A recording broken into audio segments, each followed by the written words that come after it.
રસપાન કરાવી રહેલા શાસ્ત્રી શ્રી નીલકંઠચરણદાસજી સ્વામી,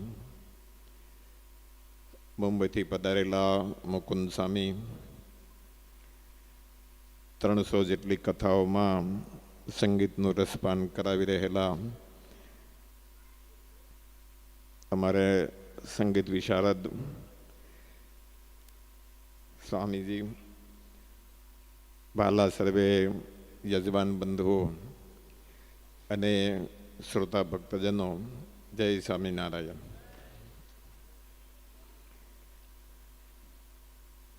ગઢપુરપતિ ગોપીનાથજી મહારાજનું આ રળિયામણું ગામ છે. શ્રીજી મહારાજના ચરણ રજથી પાવન થયેલું ગામ છે. ગોપાળાનંદ સ્વામી જેવા, ગુણાતીતાનંદ સ્વામી જેવા એ સંતોના પણ આ ગામ ઉપર એ આશીર્વાદ રહ્યા છે. ગુરુદેવ શાસ્ત્રીજી મહારાજ એ પણ આ ગામમાં પધારી ચૂક્યા છે અને જૂનું મંદિર હતું એમાં એ ટાઈમે મૂર્તિ પ્રતિષ્ઠા પણ એ પૂજ્ય સ્વામીએ કરેલી છે. ભક્તિજીવન શાસ્ત્રી સ્વામી અને ગુરુદેવ શાસ્ત્રીજી મહારાજ આ બેયને અતૂટ નાતો હતો. રાજકોટમાં નવા સાધુ હતો ને ત્યારે એ ત્યાં કંઈ કોઈ હરિભક્તોને કામકાજ હોય ને એ ગુરુદેવ શાસ્ત્રીજી મહારાજ પાસે ગુરુકુલમાં પધારતા, ત્યારથી દર્શન થતા. પણ એટલો બધો પ્રેમ હતો તો એ સ્વામીને આગ્રહ કરીને પણ એ પોતે કાર્ય કરાવતા. મને યાદ છે કે 28મી નવેમ્બર 1978નો દિવસ હતો અને ગુરુદેવ શાસ્ત્રીજી મહારાજ છે વિદેશ યાત્રા અમેરિકા, લંડન, આફ્રિકાની પૂર્ણ કરી મુંબઈથી વડતાલ, અમદાવાદ, ધોલેરા દર્શન કરી અને ગઢપુરપતિ ગોપીનાથજી મહારાજના દર્શન કરવા માટે પધારેલા. અને ભક્તિજીવન સ્વામીને ખબર પડેલી કે સ્વામી છે ગઢપુરથી રાજકોટ જવાના છે. અને ત્યારે સ્વામીને કીધું કે સ્વામી અહીંયા રાત રોકાયા વિના રાજકોટ જવાય નહીં. વિદેશમાં આટલા બધા દિવસો સુધી તમે રાત્રિ રોકાણા તો આ જસદણના ભક્તોનો ભાવ છે તો એક રાત્રિ તો તમારે અહીં રોકાવું પડે. એમ કરીને એ શાસ્ત્રીજી મહારાજને 28મી નવેમ્બર 1978માં રાત્રિ રોકેલા. અને ત્યારે એ શાસ્ત્રીજી મહારાજની સાથે પણ અહીંયા રાજકોટથી આવવાનું થયેલું અગાઉથી.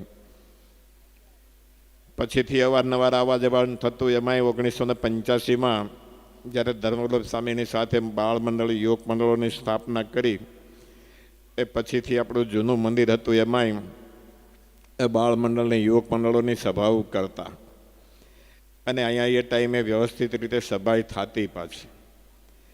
અને એનો લાભ છે યુવાનો લેતા. ને આજે સારા એવા વડીલ તરીકે અહીંયા ઉપસ્થિત છે ઘણા ભક્તજનો. અને એમાંય પાછા ગુરુદેવ શાસ્ત્રીજી મહારાજના ધામમાં ગયા પછીથી ગુરુ મહારાજને એ ભક્તિજીવન સ્વામીની અવારનવાર પ્રાર્થના રહેતી. અને આ સ્થાન છે એ રાજકોટ ગુરુકુલને એ આપવાનું, સેવા કરવાનો મોકો આપ્યો. અને વાલા ભક્તજનો, સાચા સંતો છે એ પાછા સાચા સંતોને ઓળખી જતા હોય છે. હવને મોટા ભાગે તમારે ઉંમરની હારે હવને બેઠક ઉઠક થતી હોય. લગ્નમાં ગયા હોય તો જુવાનિયા તમારે યારે બેહે. કેમ? તમારા છોકરા હોય તોય નો હારે બેહે. એ એનો જ ડાયરો ગોતે. તમે છે એ તમારી જેવા ગોતો. વ્યવહારની વાત છે તો પણ ભક્તિજીવન સ્વામીની દ્રષ્ટિ એવી હતી કે જે સ્થાનને આટલું ડેવલપ કર્યું, 40 વર્ષ સુધી એ સત્સંગનું પોષણ કર્યું હોય, અડધી જિંદગી સાધુતાની છે એ જ્યાં જસદણમાં વિતાવી હોય, અને એ સ્થાન છે ભવિષ્યમાં પણ જે હરિભક્તોએ વિશ્વાસ મૂકીને મને સોંપ્યું હોય ને એ વિશ્વાસ છે હું પણ એવા સારા સંતને સોંપું કે જેથી કરીને એ હરિભક્તોનો વિશ્વાસ છે એ વધુ દ્રઢ થાય. અને એમણે ગુરુ મહારાજને આજ્ઞા કરીને, ઈચ્છા કરીને ગુરુ મહારાજે છે ધર્મવલ્લભ સ્વામીને કીધું, સ્વામીએ છે પછી એ ધર્મનંદન સ્વામીને આ સ્થાન સોંપ્યું. અને હમણાં શાસ્ત્રીએ કીધું એમ એ ઘણી જાતની એ સેવા પ્રવૃત્તિઓ ભજનની ક્રિયાઓ છે એ ધર્માનંદ સ્વામી છે અહીંયા એ પૂજ્ય સ્વામીની આજ્ઞાથી એ ચલાવી રહ્યા છે. બહુ ભાગ્યશાળી છો કે એ સ્થાનમાં એ આજે ભક્તિજીવન સ્વામીની સ્મૃતિમાં સત્સંગી જીવન ગ્રંથરાજ એ એની કથા શ્રવણ કરાવી રહેલા છે શાસ્ત્રી નીલકંઠદાસજી સામે. પારણિયાની વાત આવી. 16 સંસ્કાર માયલો એ એક સંસ્કાર છે બાળકને માટે, અને એ સંસ્કાર સ્વામીએ કીધું આમ તો હવે તો કેવા પારણિયા થઈ ગયા, સ્વિચ દબાવે ને હાલતા થાય. અને એવું જ એક ઠેકાણે અમે દુબઈમાં પધરામણી ગયેલા, તો સંતોની બેઠક હતી, ત્યાં એક પારણીઓ એવું કંઈક પડ્યું છે, આપણે ખબર નહીં શું છે અહીંયા. એટલે અમે કીધું આ શું છે? તો કે સ્વામી પારણીયું છે. અને પછી એને સ્વિચ દબાવીને એને ચાલુ કર્યું. એની રીતે મળ્યું હાલવા પૂજ્ય સ્વામી આપણી સભામાં પધાર્યા છે.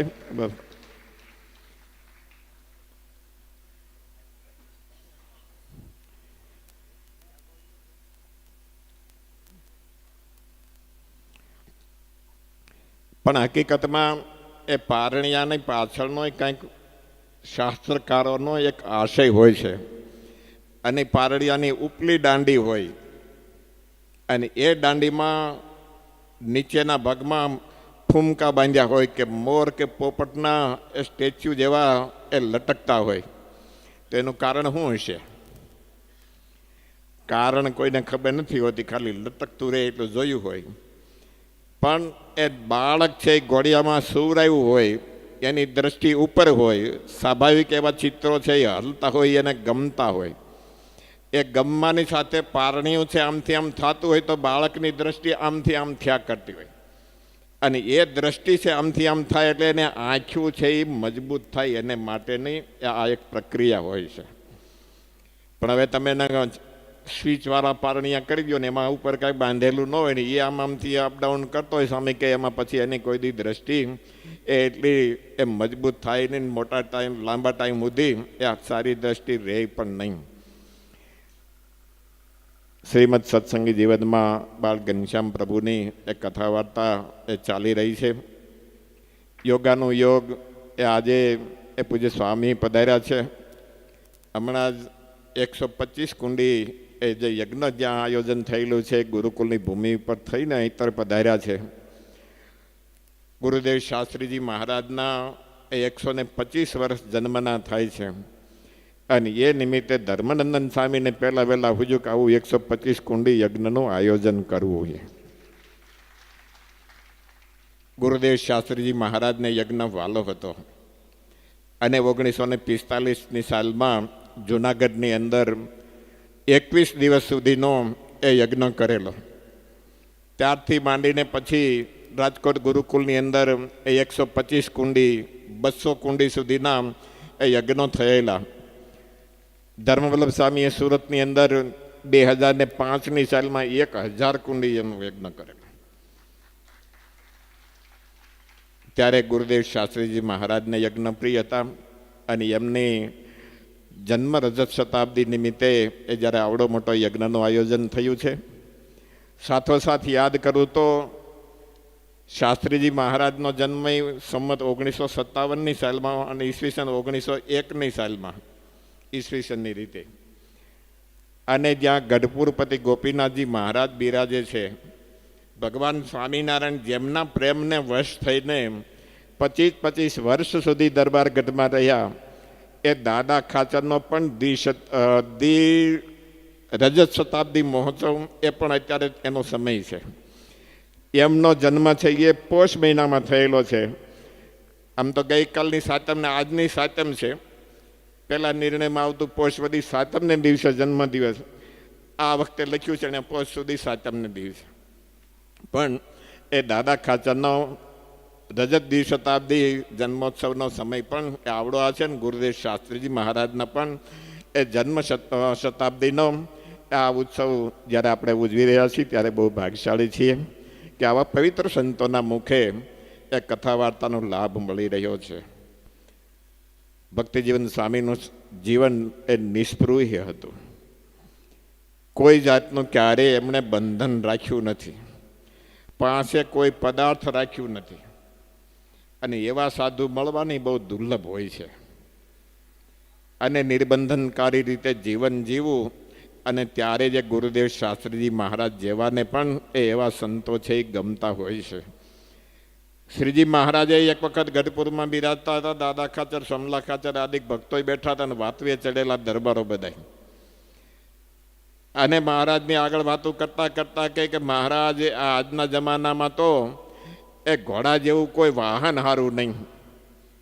મહારાજ કે પણ ઘોડામાં કયો ઘોડો હારો?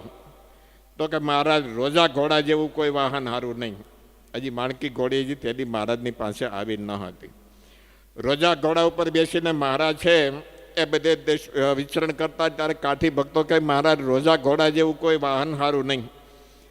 મહારાજ કે રોજો ઘોડો કેવો? તો કે મહારાજ આપની પાસે છે એવો. મહારાજ કે તો હાલો આપણે મગાવો રોજો ઘોડો. એની ઉપર બેસીને શ્રીજી મહારાજ છે લક્ષ્મીવાડીએ પધાર્યા. અને ત્યાં પ્રાગજી પુરાણી હશે, મહારાજે બ્રાહ્મણને બોલાવ્યા અને પછી ઊભા થઈને એ રોજો ઘોડો છે એ બ્રાહ્મણને કંઈક લ્યો પ્રાગજી પુરાણી, આ રોજો ઘોડો તમને અર્પણ. હવે એ ટાઈમનો કિંમતી ઘોડો પાછો. અત્યારે ઘોડાની કિંમત તો સારી કિંમતી વાળી હોય છે. વચ્ચે સ્વામીએ 2 દી પહેલાં કથામાં કીધેલું લગભગ 25 કરોડનો કે એમ કે 25 કરોડનો ઘોડો હમણાં વેચાણો બોલે, 25 કરોડનો. તો તે દિવસે ઘોડાની કિંમત સારી છે. એટલે મહારાજને કીધું કે મહારાજ આ બ્રાહ્મણ આવો રોજો ઘોડો દઈ દેવાય એને કંઈ કે? અને એ મહારાજ શું કરશે? એને બેહતા આવડતું ન હોય, બીજા નંબરે ખવડાવશે ક્યાંથી એ બધું? મહારાજ કે એને જે કરવું હોય તે કરે, પણ અમને સારું તમે કીધું તો સારું પદાર્થ અમારે રાખવું નથી. અમને બંધન થાય એવું અમારી પાસે કાંઈ હોવું ન જોઈએ. ત્યારે શ્રીજી મહારાજ જેવો ત્યાગ રાખતા એવો જ ભક્તિજીવન સ્વામીનો ત્યાગ હતો. જે કાંઈ મૂડી હતી એ બધી મંદિરમાં અર્પણ કરી દીધી અને નિષ્ફૃત થઈને એ મહારાજની સ્મૃતિ સાથે છેક સુધી પાછા વાતો કરતા રહ્યા. સંતો હારે, હરિભક્તો હારે. અહીંથી એ ટાઈમે ધામમાં જવાના સમયે સ્વામી છે અને સંતો અમે જતા હતા છપૈયા, અયોધ્યાથી છપૈયા જઈ રહ્યા હતા. ને એ ટાઈમે એ ગાડીમાં વિડીયો કોલ ધર્મનંદન સ્વામી કરાવીને એ સ્વામી હારે જે સ્મરણ કરેલા. પણ તોય પાછા એટલી અવસ્થા આગલો દિવસ જ હતો મારા ખ્યાલ મુજબ, કે એની પછીનો 16 કલાક પછીનો ટાઈમ. પણ તોય લાંબા ટાઈમ સુધી એ સ્વામીએ વાતો કરેલી. ત્યારે આવા પવિત્ર સંતો એનો તમને પાંખ મળી છે. અને એના સત્સંગે એ આજે આ જસદણનો સત્સંગ, પછી હરિભક્તોમાં હરિભક્તોની રીતે, પરોક્ષના માણસો હોય તો એ પરોક્ષની રીતે મા જેવો પ્રેમ અને બાપ જેવી કડકાઈ એ સ્વામીએ એ તમારા બધા ઉપર વહાવી છે, રાખી છે. ને એને લીધે એ તમારા સૌના જીવન છે એ આટલા ઉજળા છે અને ભજન ભક્તિ કરી રહ્યા છો. શ્રીજી મહારાજના ચરણોમાં પ્રાર્થના કરીએ આ ઉત્સવ નિમિત્તે કહેતા ભક્તિજીવન સ્વામીની સ્મૃતિમાં આ કથા નિમિત્તે જે કોઈ યજમાન ભક્તો થયેલા છે એ બધાને શ્રીજી મહારાજ છે સારી રીતે સુખિયા રાખે, ઠાકોરજીની સાથે એ વિશેષને વિશેષ હેતવાળા બનાવે એટલી વાત કરીને વિરમું. સહજાનંદ સ્વામી મહારાજની જય.